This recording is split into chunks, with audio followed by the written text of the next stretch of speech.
Part 2 from an article written by Dick Russell. Provided by the Mary Farrell Foundation called JFK and the Cuban Connection, Havana's Spies Spill the Beans. Then in April of 1963, Lee Harvey Oswald, only 9 months back from a 2.5-year defection to the Soviet Union, moved to New Orleans and set up a one-man chapter of the Fair Play for Cuba Committee. By this time, the Kennedy administration was clamping down on CIA-backed exile raids against Cuba, and the exiles were publicly accusing Kennedy of betraying their cause. By mid-1963, we had infiltrated a special group of exiles working with the CIA, says Escalante. A CIA official came to a safe house in Miami and said to a group of Cuban exiles, "You must eliminate Kennedy." The Cubans did not know this CIA man's name, but they knew plenty about David Atlee Phillips, who was running the CIA's covert operations out of its Mexico City station. It has long been speculated that Phillips was really Maurice Bishop, who was identified by exile leader Antonio Veciana, speaking to congressional investigators in 1978, as a CIA case officer, involved in numerous assassination plots against Castro.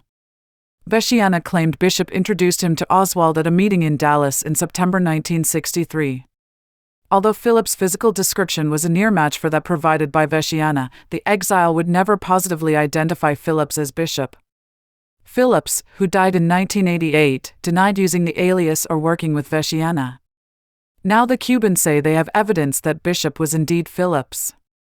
In 1979, Veciana told one of our informants in Miami he had been pushed to identify the CIA officer by the House Select Committee on Assassinations and had given a fake name, but that it was David Phillips, says Escalante. A close friend of Veciana also told us Phillips had threatened Veciana so he would not reveal his true identity. Further corroboration came from another informant to the Cuban government who had delivered a written message from Phillips to Veciana in 1959, when he was still in Havana. One of Phillips' close associates was a Miami-based CIA officer named David Morales. Escalante says Morales was identified by Rolando Cubala as one of the officials who spoke with him in Paris in September 1963 about assassinating Castro. Cubala, a Cuban official who was really a double agent codenamed AM// by the CIA, was in Paris picking up his weaponry, a pen containing lethal poison to kill Castro at the very moment of JFK's assassination. In the aftermath of the JFK assassination, his mission to assassinate Castro was scotched.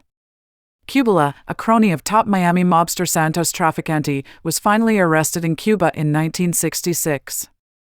Traficante was one of several gangsters hired by the CIA to recruit Cuban exiles into assassination plots against Castro. His Havana casino operations had been shut down by Castro when the revolution took power in 1959, and he was briefly imprisoned. Rolando Cubala is believed to have helped negotiate his release. Upon arriving in Miami in 1960, Traficante found himself among the top targets of U.S. Attorney General Robert Kennedy, the president's kid brother. Mob Lawyer, a recent book by the late Traficante's attorney, Frank Regano, contains allegations that the mobster worked with New Orleans mob boss Carlos Marcello and Teamsters union leader Jimmy Hoffa, both targets of Robert Kennedy's far-reaching corruption probes, in helping plan the JFK assassination. New information released at the Nassau Conference supports these allegations. Havana's missing pieces. The Cubans' information comes from Tony Cuesta, a Cuban exile leader taken prisoner in a 1966 raid. Cuesta was blinded in an explosion and spent most of his time in the hospital, Escalante recalls. In 1978, he was among a group of imprisoned exiles released through a deal with the Carter administration. A few days before he was to leave, continues Escalante, I had several conversations with him, and he wrote up a declaration. Cuesta volunteered, I want to tell you something very important, but I do not want to make this public because I am returning to my family in Miami, and this could be very dangerous. I think this was a little bit of thanks on his part for the medical care he received. Cuesta died in 1994. In his written statement, Tony Cuesta named 2 other exiles involved in the JFK assassination, Eladio del Valle and Herminio Diaz Garcia. We asked, but he did not want to be questioned further about this, Escalante says. Eladio del Valle was murdered in Miami in 1967, on the same night that David Ferry, Carlos Marcello's personal pilot, and an associate of both del Valle and Oswald, supposedly committed suicide in New Orleans, hours before he was to be questioned by District Attorney Jim Garrison about the assassination. According to Escalante, del Valle served in both military intelligence and the judicial police in the regime of Fulgencio Batista, the Cuban dictator ousted by Castro. Del Valle was in charge of narcotics in a town south of Havana, where he had business dealings with Santos Traficante, Escalante's Cuban files show. After Castro's triumph, Del Valle fled to Miami and formed the anti-communist Cuban Liberation Movement. "We managed to penetrate this organization," reveals Escalante. "We came to know a lot of plans for exile invasions, secret overflights to provide arms to internal rebel groups. David Ferry was the pilot for some of these flights. One of our agents talked on many occasions with Del Valle, who in 1962 told him that Kennedy must be killed to solve the Cuban problem." Herminio Diaz Garcia died in Cuba during the same 1966 raid in which Tony Cuesta was arrested.